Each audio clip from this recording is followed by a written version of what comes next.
थोड़ी देर में ही उसमें से वो जीव निकलेगा, पर वो जीव तो उड़ नहीं सकता और डमरू की आवाज से। तो वो सुआ उस अंडे से अंडे में बैठा है और भगवान भोलेनाथ मंगलाचरण करके अमर कथा भागवत महापुराण का वाचन शुरू करते हैं। बोली काशी विश्वनाथ भगवान की जय, बोली जगदम्बे मात की जय पावन मंगलाचरण करके भागवत की कथा सुनाना शुरू किया महाराज। और जैसे जैसे कथा चाल देखो, शिव जी ने एक बात और कही भगवती को कि कथा सुनते हो ना तो उसमें हुंकारा जरूर देना चाहिए। अगर हुंकारा नहीं दोगे ना तो कथा का कोई फल नहीं है। हुंकारा पहले देते थे, पुराने आदमी देते थे, बीच बीच में बोलते थे राम हरि ऐसे बोलते थे। पहले कथा सुनाते थे ना अपन, जब बीच में बोलते थे राम, है ना। तो ये हुंकारा, अपन कोई बात कहे सामने वाला सुने तो ऐसे रहे कि भाई हाँ सुन रहा है। तो शिव जी ने कहा मैं तो आंखें बंद करके कथा सुनाऊंगा तेरे को, तो हुंकारा देते रहना, जब तक मैं कथा सुनाऊंगा तेरा हुंकारा देना बंद हो जाएगा तो मैं कथा बंद कर दूंगा। ठीक है महाराज। शिव जी महाराज अमर कथा सुनाने लगे तो माँ पार्वती हुंकारा दे रही है, कथा सुन रही है, जब तक उस अंडे में से वो सुआ प्रकट हो गया। अब वो सुआ भी सुन रहा है उस अमर कथा को। देखो अपने घर में भी किसी ने अगर तोता पाला हो तो तोता नकल करता है ना। तोता बोल राम राम बोलता है, तोता राम राम राम राम बोलता है ना। तोता नकल करने में बहुत निपुण है। तो तोता वो कथा तो सुन ही रहा है, कथा सुनते हुए वो जो मुंह की आवाज सुन रहा है ना उसको पकड़ रहा है और खुद भी हूं कर रहा है। अब महाराज माँ सती को तो नींद आ गई, कथा चल रही है, माता जी को नींद आ गई और वो हूं तोता करने लग गया। तो शिव जी देख रहे हैं भाई चलो चल रही है आवाज, हाँ? तो तोता हूं करने लग गया।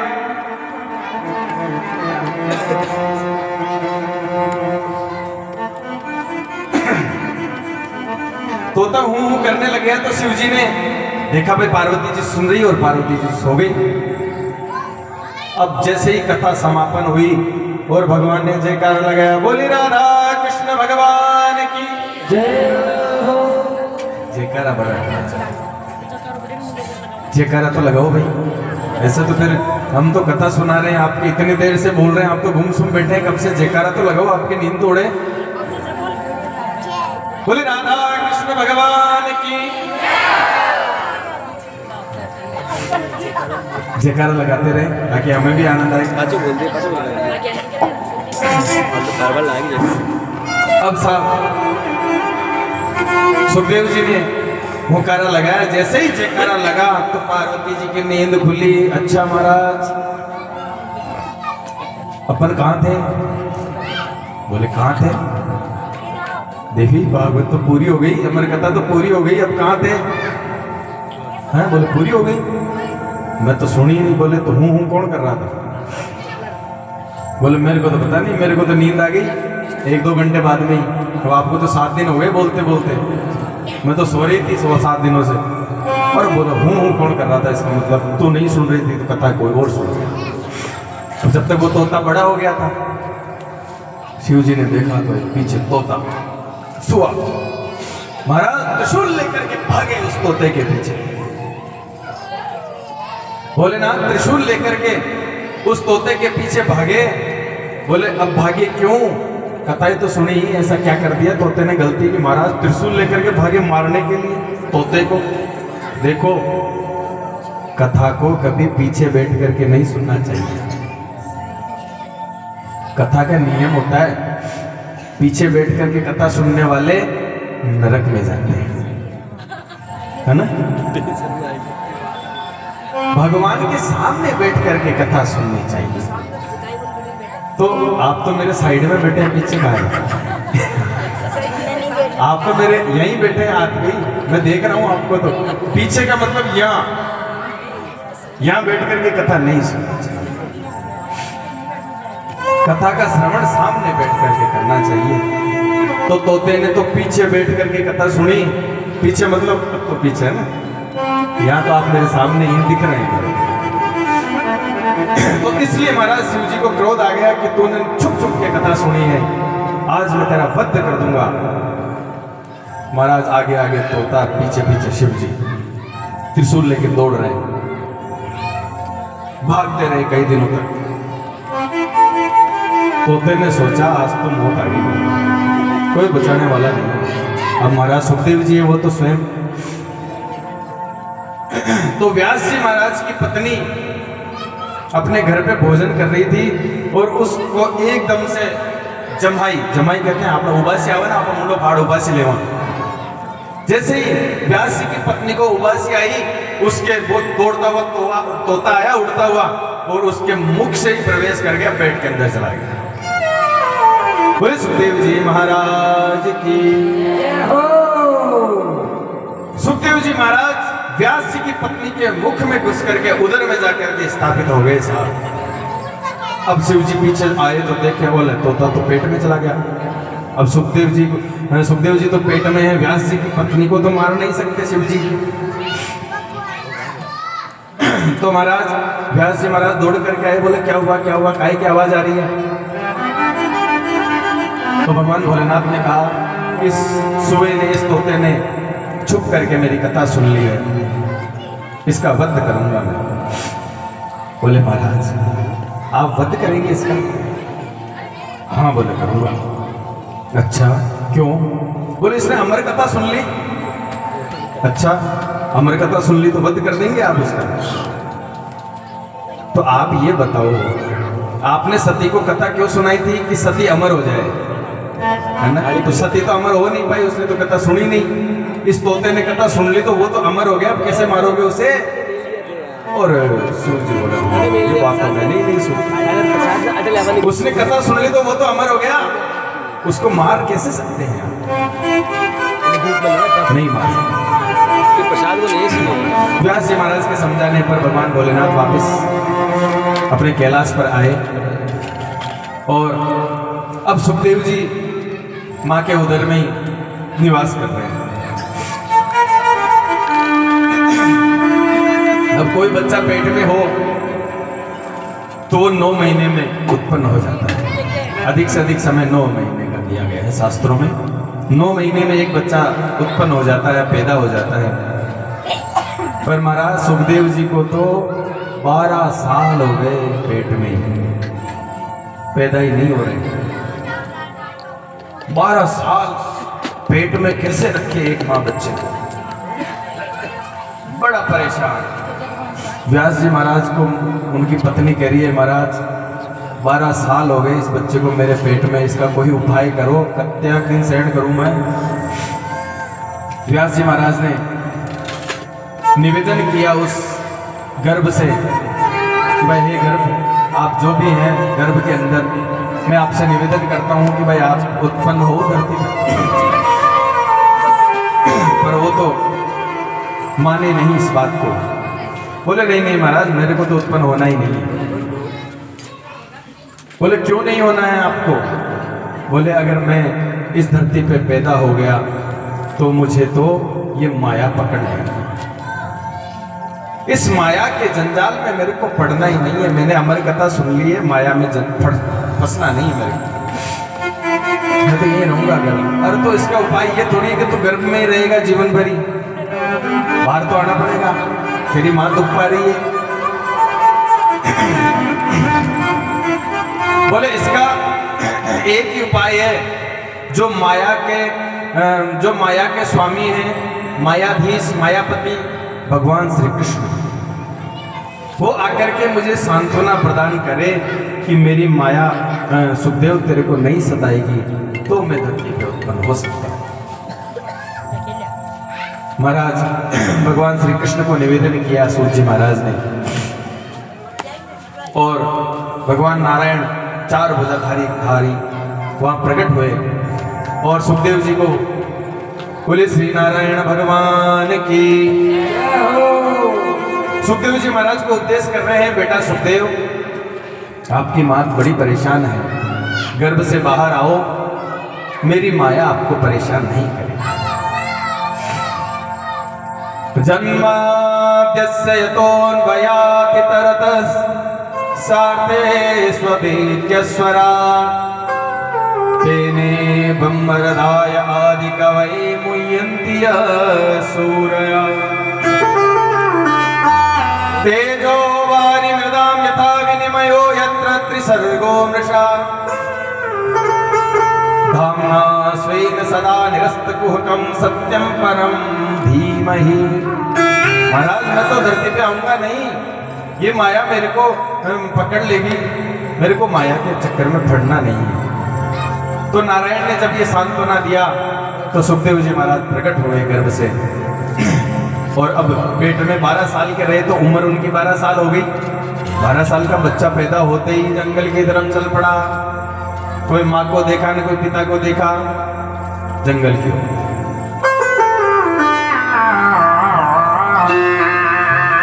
जंगल की ओर चल पड़ा तो महाराज सूत जी महाराज पीछे पीछे भाग रहे हैं। बेटा रुक जाओ, बेटा रुक जाओ, बेटा रुक नहीं रहा, चला गया। जंगल में जाकर के तपस्या करने लगे तो वापस सुखदेव जी अपने घर पे पधारे। या निशा सर्वभूतानां तस्यां जागृति संयमी। माता के घर में 12 वर्ष रहने के बाद जो सदैव एकांत सेवी थे, ब्रह्म ज्ञानी परमात्मा में ही चित्त लगाने वाले सुखदेव जी महाराज नंगे शरीर ही जंगल में चले गए।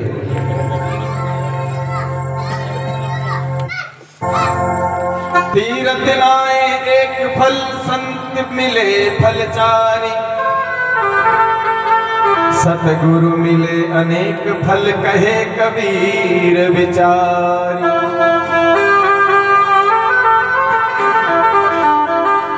ऐसे संत सुखदेव जी महाराज पैदा हुए।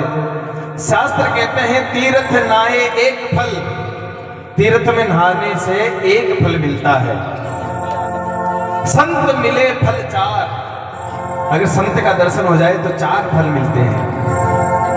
और सतगुरु मिले अनेक फल कहे कबीर विचार। कबीरदास जी महाराज कहते हैं कि अगर सतगुरु का मिलन हो गया तो अनेकों अनेकों फल अपने को प्राप्त हो सकते हैं। अब महाराज सुखदेव जी तो जंगल में तपस्या करने चले गए। अब पीछे से भागवत जो है कथा वो अब किसको सुनाई जाए, योग्य व्यक्ति भी तो होना चाहिए। तो नारद जी महाराज सुखदेव जी को कह रहे हैं कि भगवान कृष्ण के 2-3 श्लोक लिख करके अपने शिष्यों को वहां जंगल में भेजो और उनको बोलो जोर जोर से वहां पाठ करें सुखदेव जी के पास में, तो वो सुनेंगे तो आ जाएंगे भगवान की लीलाओं को सुनने के लिए। तो महाराज ने सूत जी महाराज ने 1-2 शब्द लिखे और अपने बच्चे को वहां भेजा। वो बच्चे जाकर के वहां गान कर रहे हैं। बरहा पीडम नटवर वपु कर्णयो कर्णिकारम बिभ्रत व्यास कनक कपिशं वेजयन्तीं च माला रन्ध्रान वेणोरधर सुधया पूरयन् गोपवृन्दै वृन्दारण्यं स्वपदरमणं प्राविशद् गीतकीर्ति।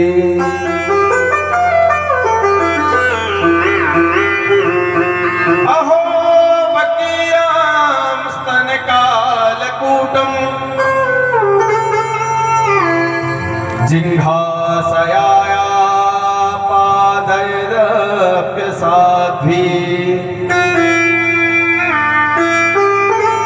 लेभे गतिन्धा मुचितां ततोऽन्यं तं वा दयालुं शरणं व्रजेम। अहो बकीयम स्तनकालकूटम।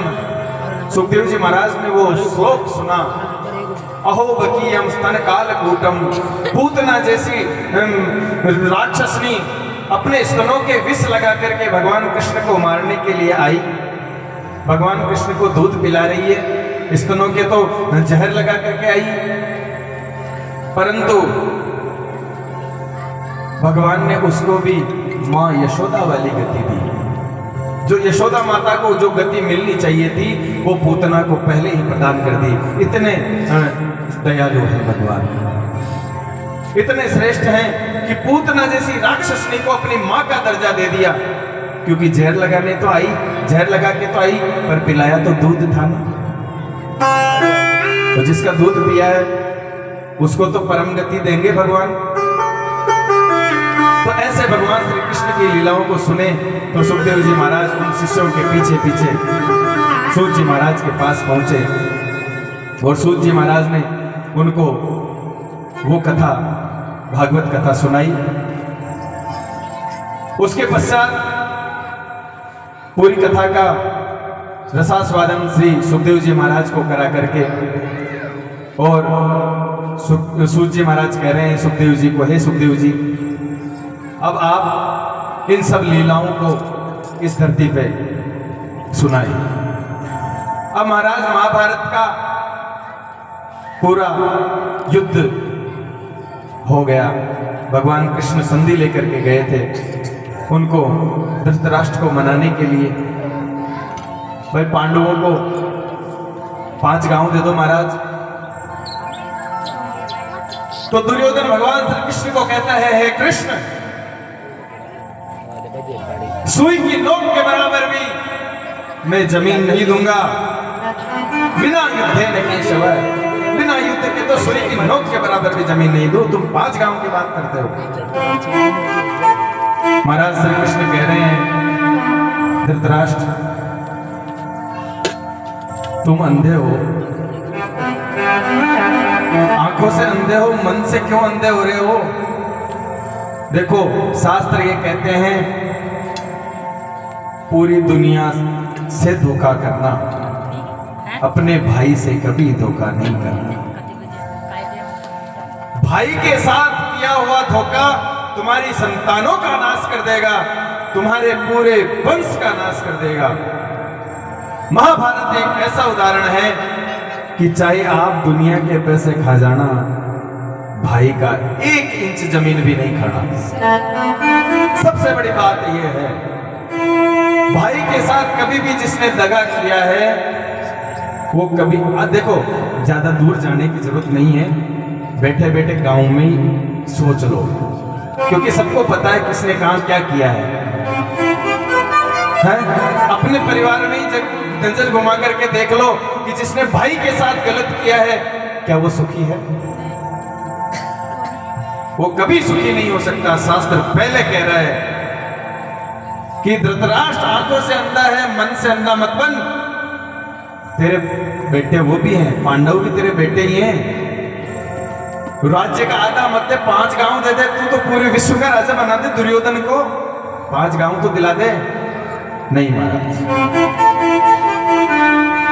भाई के साथ दगा नहीं। देखो शास्त्र में कहा गया है, दगा किसी का सगा नहीं है, किया नहीं तो कर देखो, जिसने भी दगा किया है जाके उसका घर देखो।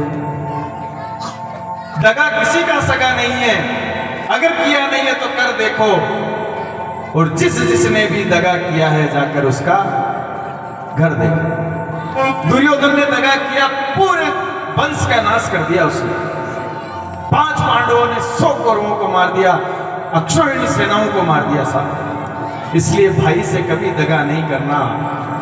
अगर आप बड़े हैं तो छोटे भाई को कहते, भाई दादा देख आ जमीन है, उछल पाती थारी है, तारा जके चिराग ले।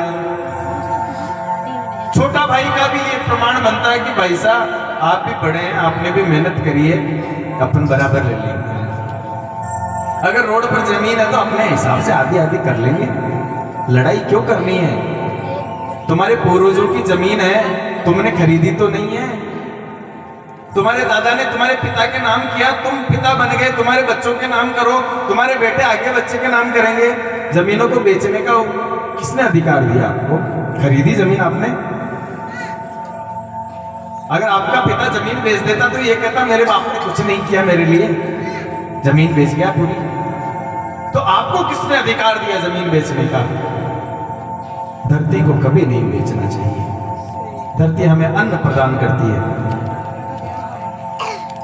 तो जो मां धरती माता है उसको कोई बेचा जा सकता है? मां तो खाने के लिए देती है, तो उसको बेचना नहीं चाहिए, शास्त्र ये कहता है। तो साहब, भाइयों को कभी द्वेष नहीं रखना चाहिए, प्रेम से एक जगह बैठना चाहिए। लेकिन कलयुग की माया देखो साहब, एक शब्द बना दिया भाई बंद, बस भाई बंद, बाकी सब आओ जाओ है? कलयुग में एक सबसे बड़ा शब्द बना दिया गया, भाई तो बंद, बाकी आओ जयपुर आओ चलो। अरे तेरा भाई है, तेरे घर में या तेरे पुत्र का विवाह है, उस बच्चे का वो चाचा है, वो तो वहां घर पे बैठा है, तुम मेहमानों को जिमा रहा है, क्या फल मिलेगा इससे? तेरा भाई वहां पे रोटी खा रहा है, दाल चावल खा रहा है, और तू यहाँ 1500 लोगों को भोजन बनाया महाराज, काजू कतली गुलाब जामुन, धिक्कार है ऐसे भोजन पे।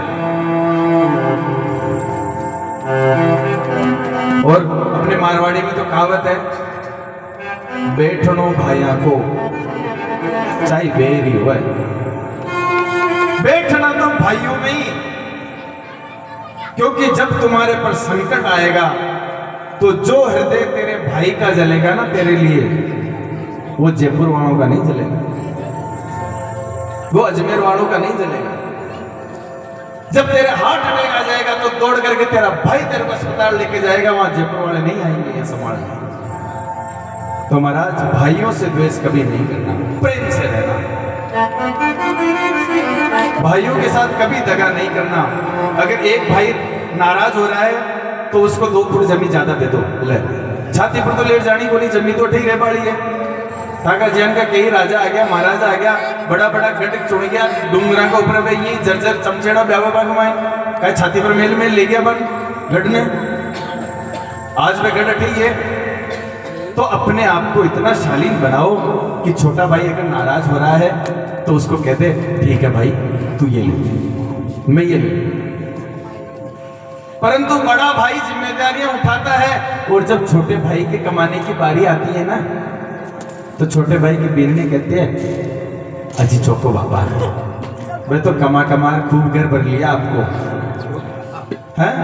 और उस बड़े भाई ने अपनी खुद की पढ़ाई छोड़ करके छोटे भाई को पढ़ाया, भाई ये पढ़ लिख करके कलेक्टर बनेगा साहब, बड़ा आदमी बनेगा तो मेरे घर को सही चलाएगा। भाई ने तो अपनी नौकरी अपनी पढ़ाई छोड़ दी और छोटे भाई के लिए काम किया, जीवन भर मेहनत करी, पैसा कमाया, छोटा भाई कलेक्टर बन गया, अपनी पत्नी को लेकर के जयपुर में मकान ले लिया साहब, बड़ा भाई तो वहीं का। तो ऐसा नहीं होना चाहिए। बड़े भाई को चाहिए कि छोटे भाई से प्रेम करे, और छोटे भाई को चाहिए कि बड़े भाई का सम्मान करे। भाइयों में प्रेम होना चाहिए। तो इस तरह महाभारत का युद्ध हुआ और बड़े बड़े विमलात्मा, द्रोणाचार्य, कृपाचार्य, भीष्म पितामह सबने युद्ध किया और सब मारे गए। पांडवों ने हस्तिनापुर का राज्य जीता और फिर राज्य करने लगे। तो दुर्योधन को देखो है ना, एक वरदान प्राप्त था। दुर्योधन मरा नहीं था, सारे कौरव मर गए थे, लेकिन दुर्योधन का जीव नहीं निकला, क्योंकि उसको एक वरदान था कि जब तेरे को खुशी और दुख एक साथ आएंगे ना, जब तो मरेगा। तो भीम ने अपनी गदा से उसकी जंगा को तोड़ दिया था कि इस जांग पर तूने द्रौपदी को बिठाया था ना, इस जंगा को मैं तोड़ दूंगा आज। तो उस गदा से उसकी जंगा को तोड़ दिया था, तो वो जांग को टूटा हुआ ही पड़ा था वहां पे। ऊपर झील मंडरा रही थी उसको खाने के लिए, उसकी जांघों जिंदे को। तो उसको पता चला कि जब तक मेरे को सुख और दुख एक साथ नहीं मिलेंगे तब तक मैं मरूंगा नहीं। तो दुर्योधन का एक सबसे अच्छा मित्र था, उसका नाम था अश्वत्थामा। याद रहेगा? हाँ, कल का होमवर्क आज मिल रहा है। महाभारत के सर्ग में बताया गया है कि दुर्योधन का मित्र था जिसका नाम था अश्वत्थामा। अब अश्वत्थामा के पिता का नाम था द्रोणाचार्य। क्या नाम था? गुरु द्रोणाचार्य का बेटा था अश्वत्थामा, जो दुर्योधन का अच्छा मित्र था। तो दुर्योधन वहां पे पड़ा है, अश्वत्थामा उससे मिलने आया। मित्र, बहुत बड़ा ये नरसंहार हो गया कुरुक्षेत्र में, इतना बड़ा महाभारत हुआ, लोगों ने कई माएँ विधवा हो गई, कई बच्चे अनाथ हो गए। युद्ध तो अच्छी बात नहीं है, युद्ध नहीं होना चाहिए, लेकिन अब क्या किया जा सकता है।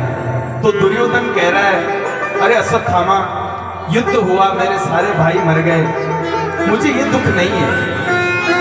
सबसे बड़ी वेदना तो ये है कि हम तो सब मर गए और वो पांडव तो पांचों ही जिंदा है, एक ही नहीं मरा। ये सबसे बड़ी मेरे मन में ग्लानि है। एक भी मर जाता तो भी मैं सुखी सुखी मर पाता।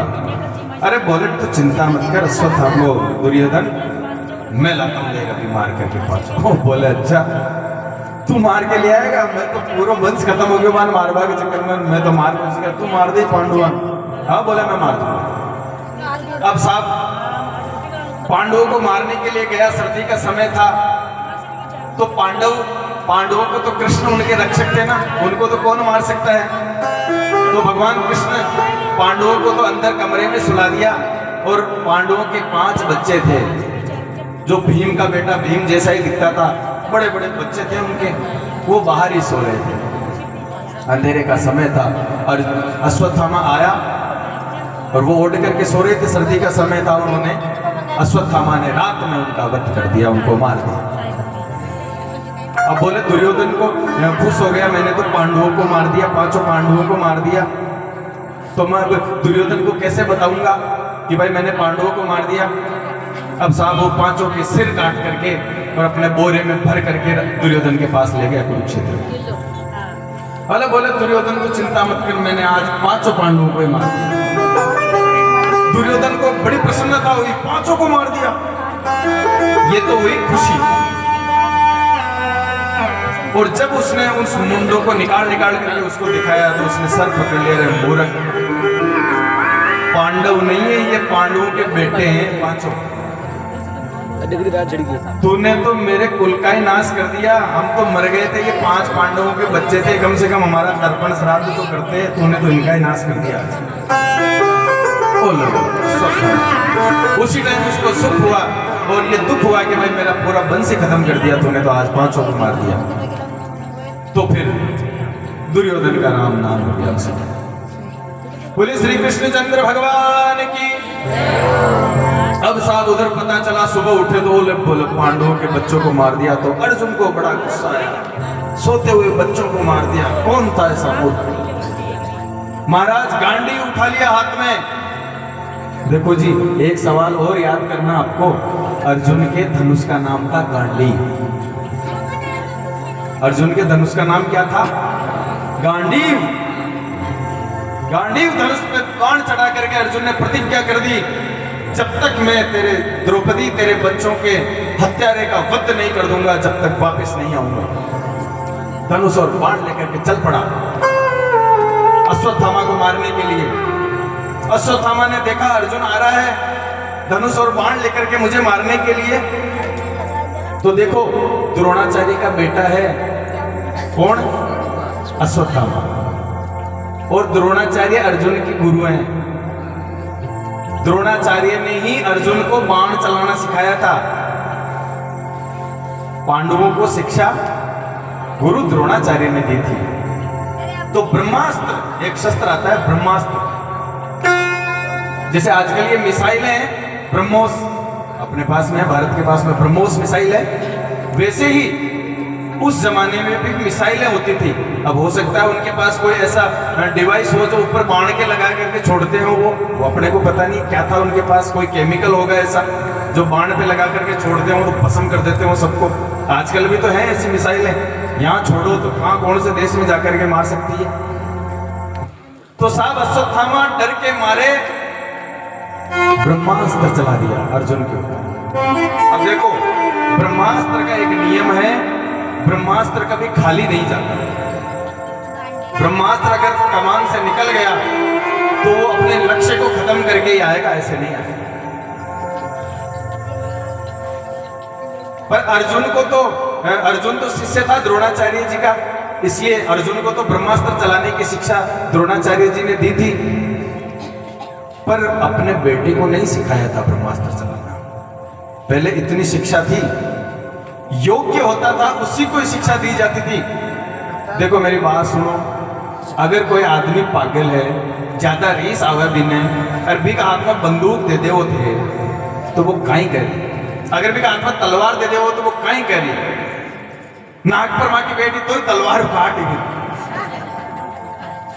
है। मूर्ख के हाथ में जो जिसको ज्यादा गुस्सा आता है, शरीर तो पतलों से रीस ज्यादा, तो वो रीस में भी बंदूक न चला दी। मां क्या भी मारी तो बंदूक को मारी साहब।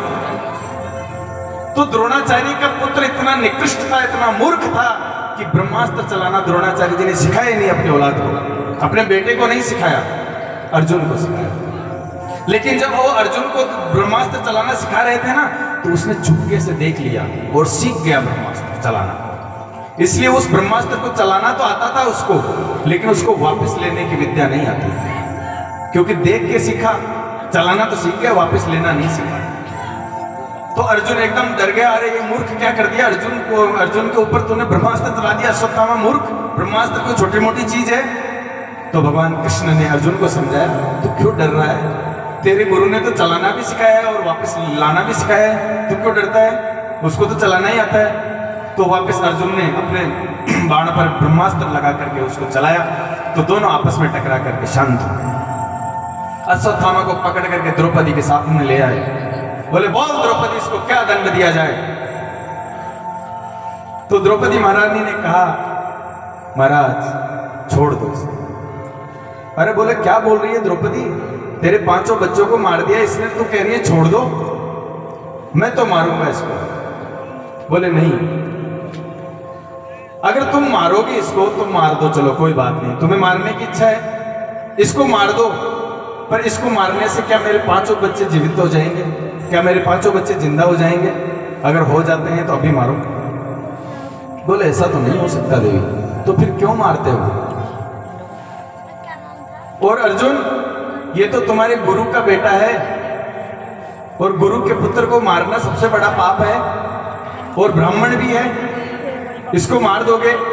तुमने अपने गुरु का वध किया है, द्रोणाचार्य जी तेरे गुरु थे, उसको तुमने मारा है, और उसके बेटे को भी मार दोगे तो उसकी मां पे क्या बीतेगा। एक ही तो उसके बेटा है और उसको तुम मार देगा, कल को उसकी मां ये कहेगी मेरे पति ने इसको शिक्षा इसलिए दी थी कि मेरे वंश का नाश कर दिया इसको। तो इसलिए हे अर्जुन इसको छोड़ दो। तो भगवान कृष्ण ने शिक्षा दी और उन्होंने उस अश्वत्थामा के सिर से मणि निकाल करके और उसको छोड़ दिया। अब साहब अश्वत्थामा ने अब देखो माफ कर दिया ना उसको, फिर भी अश्वत्थामा तो दुष्ट है, दिमाग में तो दुष्टता चल रही है, तो मन में ये प्रण कर लिया कि मैं तो इस पांडवों को तो छोड़ूंगा नहीं, मारूंगा। उत्तरा के गर्भ में अभिमन्यु का बेटा पल रहा है। अभिमन्यु नाम सुना अभिमन्यु का? अभिमन्यु को चक्रव्यूह में फंसा करके मारा था इन लोगों ने। तो उस चक्रव्यूह में अभिमन्यु मर गया था, और अभिमन्यु की पत्नी का नाम है उत्तरा। क्या नाम है? अभिमन्यु की पत्नी का नाम है उत्तरा, और उस उत्तरा के गर्भ में अभिमन्यु का बेटा है परीक्षित, उसके गर्भ में है। तो साहब उसने सोचा अब तो पांडव बचे हैं, ये तो मर ही जाएंगे बूढ़े होकर के एक दिन। उस उत्तरा के गर्भ में इनका वंश पल रहा है, तो मैं उसको मारूं। बुद्धि तो विपरीत ही चल रही है, गुस्सा है दिमाग में, बाण चढ़ा करके ब्रह्मास्त्र चला दिया साहब उत्तरा के ऊपर, क्योंकि और तो कोई बाण चलाना आता ही नहीं उसको, तो चुपके से एक ही विद्या सीख के ब्रह्मास्त्र। अब साहब ब्रह्मास्त्र चला दिया तो उत्तरा दौड़ी दौड़ी भगवान कृष्ण के चरणों में आकर के पड़ गई, महाराज गरजता हुआ ब्रह्मास्त्र मेरे को मार, मेरे गर्भ को मारने के लिए आया है महाराज, मेरा जीवन चला जाए, मेरी कोख में पल रहे बच्चे को बचा लो। भगवान श्री कृष्ण देख रहे हैं, अरे मूर्ख तूने ब्रह्मास्त्र चला दिया। भगवान ने एक छोटा सा रूप बनाया और उत्तरा के गर्भ में प्रवेश कर गए और उस गर्भ में पल रहे बच्चे के पास में 4 भुजा धारण करके उस अपने गदा अपने घोटे को इस तरह से घुमाया कि उस ब्रह्मास्त्र का, उस परीक्षित का कुछ नहीं बिगाड़ पाए, उस गर्भ की रक्षा कर दी। पूरी नारायण भगवान की। तो ऐसी कृपा, ऐसे दया निधान आज उनको बचा लिया। परीक्षित का जन्म हो गया और उसके पश्चात उन्होंने आगे की कथाएं सुनी। महाभारत समाप्त होने के पश्चात अर्जुन को अभिमान हो गया था कि महाराज मेरे तो गांडियों में इतनी ताकत है कि मैंने पूरे ब्रह्मांड को खत्म कर दिया, पूरे पांडवों उसको कौरवों को मार दिया। भगवान ने सोचा, मैंने कल कहा था ना भगवान को क्या पसंद नहीं है, अभिमान। अभिमान बिल्कुल पसंद नहीं है उनको। तो उन्होंने अर्जुन की उसके अभिमान को शांत करने के लिए, अर्जुन को अपनी दिखाने के लिए कि भाई तू कुछ नहीं है, मैं मार रहा था सबको बैठा बैठा वहां पे, मेरा सुदर्शन काट रहा था सबको, तू सिर्फ निमित्त था। तो उसको दिखाने के लिए अपनी गोपियों को कहा कि भाई इनको ना तुम वहां छोड़ के आ वृंदावन में, जा इनको लेके जा, तेरे पास गांडी बने। ठीक है साहब, हाँ छोड़ाऊंगा महाराज, क्या दिक्कत है। तो गोपियों को लेकर के गई, लोग गोपियों को लेकर के गए तो रास्ते में काबा मिल गए, काबा मिल गए। तो अब काबा किसे कहते हैं? काबा कहते हैं जो ना तो स्त्री है ना तो पुरुष है, हिंजड़े कहते हैं। तो शास्त्रों में लिखा हुआ है हिंजड़े पे तो बाण नहीं चला सकते अर्जुन, हैं? तो अर्जुन उनको मार नहीं सकता और उन गोपियों को उन काबाओं ने लूट लिया। तो अर्जुन को पता चला कि मेरे पास तो आज कुछ नहीं है, मेरा अर्जुन धरा ही रह गया, मेरा खांडीव। तो कहते हैं शास्त्र में कि भाई समय, जब आपका समय प्रबल होगा तो आपका नाम होगा, और जब समय नीचा आ जाएगा तो जो नाम बनाया वो भी खराब हो जाएगा। सब समय के ऊपर है। तो इसलिए जो अगर किसी का खराब समय चल रहा है ना, किसी का खराब समय चल रहा है तो उसको थोड़ा सा इंतजार करना चाहिए।